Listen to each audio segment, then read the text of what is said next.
ശ്രീ പ്രീജിത് രാജ്, ഈ ഒരു വിഷയത്തിൽ ഇടതുമുന്നണിയുടെ വരും ദിവസങ്ങളിലെ നിലപാട് എന്തായിരിക്കും? ഇപ്പോൾ CPM-ന്റെ സംസ്ഥാന സെക്രട്ടറി ഈ ഒരു വിഷയത്തിൽ വീഡിയോ തെളിവുകൾ ഉണ്ടെന്ന് പറയുന്നു.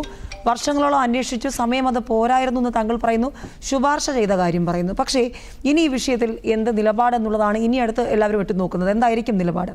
അല്ല, ഇടതുപക്ഷത്തിൻ്റെ നിലപാട് പറയാൻ ഞാൻ ആളല്ല. ഞാൻ അതിനെ പുറത്തുനിന്ന് നോക്കിക്കാണുന്ന ഇടതുപക്ഷത്തെ പുറത്തുനിന്ന് നോക്കിക്കാണുന്ന ഇടതുപക്ഷത്തിൻ്റെ ഒരു സഹയാത്രികനാണ്.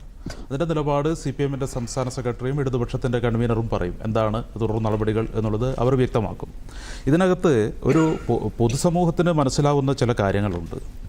ഇതിൽ തീർത്തും രാഷ്ട്രീയ പ്രേരിതമായി ഈ ആടിനെ പട്ടിയാക്കുക, പട്ടിയെ പേപ്പട്ടിയാക്കുക, എന്നിട്ട് തല്ലിക്കൊല്ലുക എന്ന് പറയുന്ന ഒരു രീതിയിൽ ഇടതുപക്ഷത്തിനെതിരെ നിരന്തരം ആരോപണം ഉന്നയിക്കുകയും ഇടതുപക്ഷം മോശമല്ല എന്ന് വരുത്തി തീർക്കുവാനുള്ള ശ്രമത്തിൽ നിരന്തരം ഏർപ്പെടുകയും അതേസമയം ഇടതുപക്ഷത്തിനെതിരെ വളരെ ഭീകരമായിട്ടുള്ള ഇപ്പം തന്നെ ഒരു അന്വേഷണം ലൈഫ് മിഷൻ്റെ പേരിൽ ഒരു അന്വേഷണം നടത്തുകയാണ്. രാഷ്ട്രീയ പ്രേരിതമായിട്ടുള്ള അന്വേഷണമാണത്.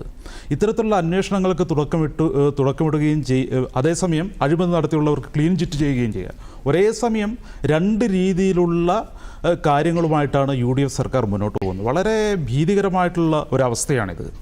ഈ 2018 മഹാപ്രളയത്തെ തുടർന്ന് ഈ പറവൂർ MLA ആയിരുന്ന ശ്രീ VD സതീശൻ ബ്രിട്ടനിൽ പോയി ഇത്തരത്തിലുള്ള സാമ്പത്തിക സമാഹരണം അനധികൃതമായിട്ട് നടത്തുന്ന സമയത്ത് തന്നെയാണ് കേരള സർക്കാർ വിദേശ രാഷ്ട്രങ്ങളിൽ നിന്നും ഫണ്ട് ശേഖരിക്കുവാൻ വേണ്ടി കേന്ദ്ര സർക്കാരിനോട് അഭ്യർത്ഥിക്കുന്നത്, അതിനുള്ള അനുവാദം തരാൻ വേണ്ടിയിട്ട്. അന്ന് ഖത്തർ സർക്കാരൊക്കെ കേരളത്തിന് വലിയ സഹായഹസ്തവുമായി മുന്നോട്ട് വന്നപ്പോൾ അത് പാടില്ല എന്ന് പറയുന്നൊരു നിലപാടാണ് കേന്ദ്ര സർക്കാർ സ്വീകരിച്ചിട്ടുള്ളത്. ആ കേന്ദ്ര സർക്കാർ കേരള സംസ്ഥാന സർക്കാരിനോട് അത്തരത്തിലുള്ളൊരു മനോഭാവം സ്വീകരിച്ചിട്ടുള്ള കേന്ദ്ര സർക്കാർ ശ്രീ VD സതീശൻ ഇത്തരത്തിൽ തീർത്തും അനധികൃതമായിട്ട് ഒരു വിദേശ ഫണ്ട് സമാഹരണം നടത്തി അദ്ദേഹം ഇന്ന് മുഖ്യമന്ത്രിയായി കേരളത്തിൻ്റെ മുഖ്യമന്ത്രിയായി അവരോധിതനായിട്ട് നിൽക്കുന്ന ഈ സമയത്ത് പോലും ആ ഒരു വലിയ സ്കാമിനെതിരെ ഒരു അന്വേഷണം നടത്തുവാൻ തയ്യാറാവുന്നില്ല എന്നുള്ളത് ഒരു അത്യന്തം അത്ഭുതപ്പെടുത്തുന്ന ഒരു കാര്യമാണ്.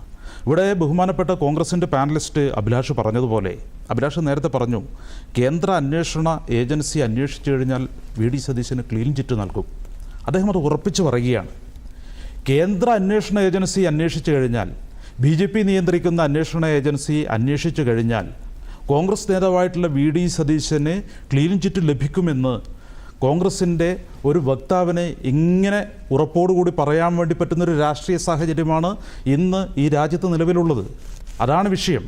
ശ്രീ VD സതീശൻ RSSുമായിട്ടുള്ള അദ്ദേഹത്തിൻ്റെ ബന്ധം, RSSുമായി അദ്ദേഹം പുലർത്തുന്ന ഒരു ബാന്ധവം, അദ്ദേഹം സവർക്കറിൻ്റെ ഫോട്ടോയിൽ പൂജിക്കുന്നത് തുടങ്ങിയിട്ടുള്ള ഒരുപാട് കാര്യങ്ങൾ, അദ്ദേഹം വന്ദേ മാതരം ആലപിക്കുമ്പോൾ എടുത്തിട്ടുള്ള നിലപാട്, നിയമസഭയിലടക്കം എടുത്തിട്ടുള്ള നിലപാട്, ഇത്തരത്തിലുള്ള കാര്യങ്ങളൊക്കെ നമുക്ക് കൂട്ടി വായിക്കണം ഇതുമായി ബന്ധപ്പെട്ട്. അപ്പോൾ കേന്ദ്ര അന്വേഷണ ഏജൻസി അന്വേഷണം നടത്തിയാൽ പോലും VD സതീശന് ഒരു ചുക്കും ചെയ്യാൻ വേണ്ടി സാധിക്കില്ല. അദ്ദേഹത്തിന് അവിടെയും അനധികൃതമായി ഇത്തരത്തിലുള്ള ക്ലീൻ ചിറ്റുകൾ നൽകും എന്നുള്ളൊരു ഉറപ്പ്, ഒരു രാഷ്ട്രീയ ബോധ്യം ഇങ്ങനെ വെച്ചു പുലർത്തുന്നത് അത്യന്തം അപകടകരമായിട്ടുള്ള, നമുക്ക് എവിടെയും ഒരു പ്രതീക്ഷയില്ലാത്ത ഒരു കാലാവസ്ഥയിലേക്ക് പോകുന്ന ഒരു രാഷ്ട്രീയ സ്ഥിതിവിശേഷമാണ് എന്നുള്ളതാണ് ഏറ്റവും ഭീതിപ്പെടുത്തുന്ന ഒരു കാര്യം.